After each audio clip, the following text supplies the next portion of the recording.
What's up, everybody? We are back. John Delarose here. Delarose.com. That's DELARROZ.com. And if you like my taste in things, I'm a science fiction writer and a comic writer, and you can sign up for my newsletter, which is in the description below as far as a link goes, and you get a free graphic novel and a free science fiction novel from me. I'm going to be doing a graphic novel later this year that's going to be very much in the style of Valerian. If you're into that, you're gonna love it. Make sure to be on that newsletter so you don't miss that. I love this all the way around.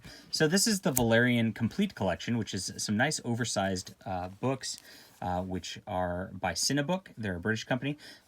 There's the spine being this way bugs me.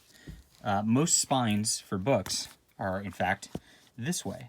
So when you, so they ran all of these the opposite direction of most books, and so when you put them on a shelf, you've got Valerian going the other way, and that's maybe it's a minor criticism of the book, but honestly, come on, guys, come on. Anyway, this is a classic science fiction deal. There's 7 volumes of it. This is the second, and they made a movie of it. They made an anime of it, etc.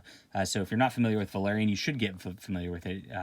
I loved the movie. I know a lot of people weren't as thrilled about it, but I thought it was a great science fiction action flick. I loved the anime also, so those are great things to start with. And volume 1 of this is also great to start with. Now the stories really are on their own. They're really one-offs, and each one of these volumes contains 3 stories. So you get some nice history and some talk about sci-fi in articles in the beginning of this. So you get to learn a little bit about it. You get to learn a little bit about the art. And there's one page in this volume which was actually completely redrawn because the artist just, has that big of a care for his craft that he wanted to make it better and wasn't happy with the original version. So you get The Land Without Stars in the first one. These are from 1972 and 73. Welcome to Alfalfal and Birds of the Master. And each of these has their own sort of take on them. I love the art. I love the colors. It's on the cartoony side for the facial expressions, but I like that. It fits the science fiction theme. This first one, they go into a star which is all encapsulated on the inside, and there's these alien beings who are harvesting these like big globe things that blow things up. And they're going to blow each other up, gosh dang it. And Valerian and Laureline have to stop them. Very pretty art, it's not as dramatized as a lot of the like 90s art, where you get like the Gazinga Boobas or whatever. But these are, this is a beautifully drawn woman right here, and I really appreciate that on that level.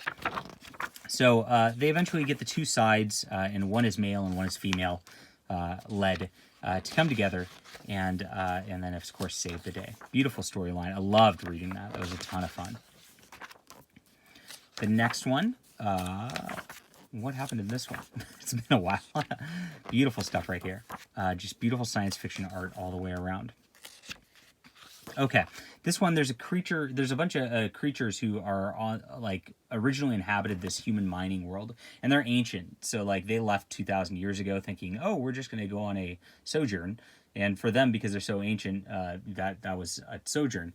And they came back, and the humans have colonized this and started, like, strip mining their world and don't want to give them a spot there. So Valerian and Laureline basically have to negotiate their coming back. They almost lose their commission and status and all that, but eventually they figure out a way to basically trick the people who live there into forcing them to hang out and let the aliens have their place. It gets pretty bad, and they do force them onto a reservation when they come back. There's some interesting stuff and interesting thoughts through this about colonialization and imperialism, which of course, I pretty much dig. Really fun stuff. The third one, they end up on this planet where there's these creepy birds that make people go insane. And there's this like master who's controlling everybody, and they all have to sacrifice towards them. And they have to figure out where that master is and who he is and all that. And then eventually they get the people to think for themselves and stop going for this beautiful. Look at just like the landscape art throughout all this. Oh my gosh, just so cool. and resolve that before they leave this planet. So 3 one-offs, 3 wonderful science fiction classics. These are just great sci-fi stories. You can't get better than this. This is a 10 out of 10 must-read comics. Honestly, like, there's nothing better than this, and I hope you'll pick it up and start reading along with these with me. I've got, 5 more volumes to go. All right, hit that like and subscribe button. We'll be back soon.